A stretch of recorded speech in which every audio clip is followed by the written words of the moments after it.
My name is Andrea Whitlock, and my topic is cheerleading and the importance of it being considered a sport.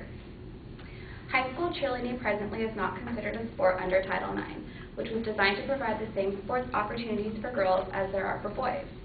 Unfortunately, the young women who participate in cheerleading during high school do not benefit from this law, meant to provide equal opportunity for all athletes. Unfortunately, cheerleading lacking the title of sport has far greater consequences than most would expect. My main claim is that high school cheerleading, not classified as a sport, results in several injuries, some even fatal, among young women and men every year. Because cheerleading is not a sport, or not considered a sport, it does not abide by government classified sports safety regulations. And as a result of this, high school cheerleaders sustain some of the most severe injuries.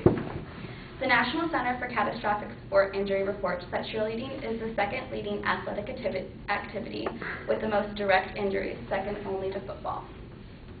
The National Cheer Safety Federation has reported that there were 30,000 cheerleaders admitted to the emergency room last year, which is more than double all other sports combined.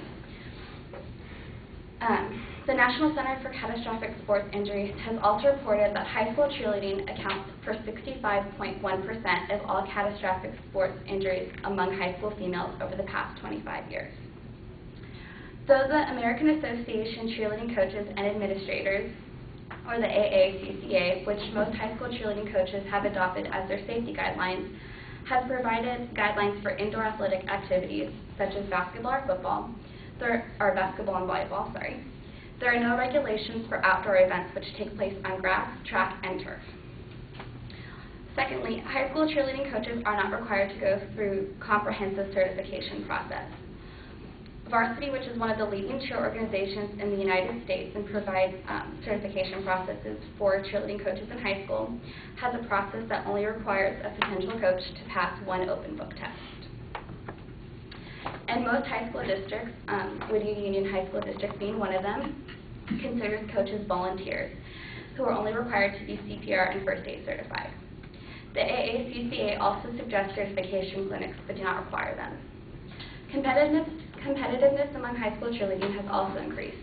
Though this should be a good thing, with no government set regulations, cheerleading teams have gone to more dangerous lengths in practice and at games to improve their skills, including practicing on wet grass, concrete, asphalt, track, and gym floors, all of which have led to several injuries, some even fatal. Cheerleading, not considered a sport, has also led to private franchises manipulating and capitalizing on high school teams. Varsity, which is one of the brands that most high school cheerleading teams use, provides anything from uniforms, camp clothes, camp, and most importantly, cheerleading competitions, is the massive conglomerate of the United States and has 33 subsidiaries, the AACCA being one of them.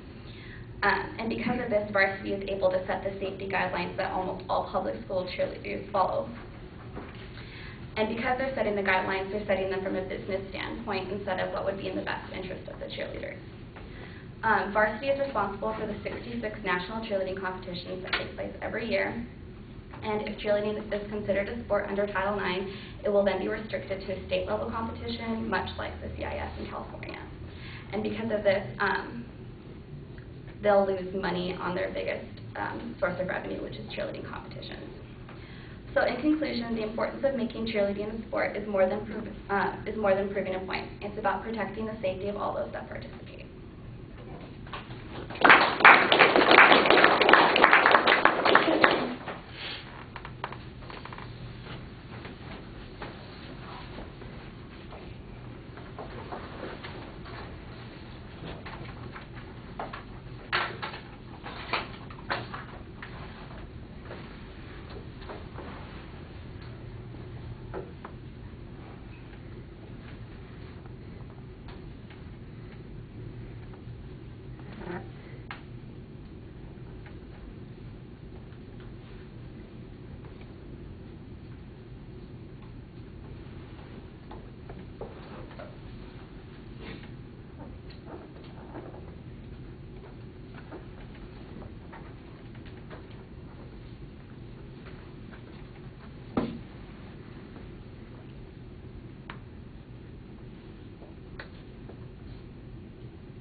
All right, the phrasing of the proposition is a little complicated. You've got a negative terminology in there and kind of a dependent clause, so it needs to be simplified. And a good way to do it would be to suggest that the failure to define cheerleading as a sport has resulted in inadequate regulation of that activity. You know, that's a much more straightforward way of saying what the issue is. You're kind of going at it in a sort of sideways position. You need to lay out the structure for the audience a little bit more so we know how it's going to develop. It's not that hard to follow your line of thinking, although it is a little odd at points because you frequently cite these organizations and institutions, and then at the end of the presentation you're really suggesting that they are somewhat suspect because they have an economic interest in what's going on. I thought you had very good data about the injuries and the proportion of people who are affected by this in a negative way. I know that they've got these catastrophic injuries that are going on. That was pretty good.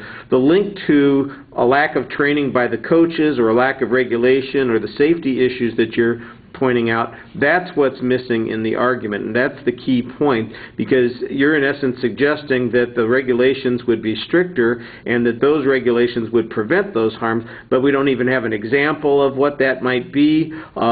You know, what's inadequate about the people who are doing the coaching now.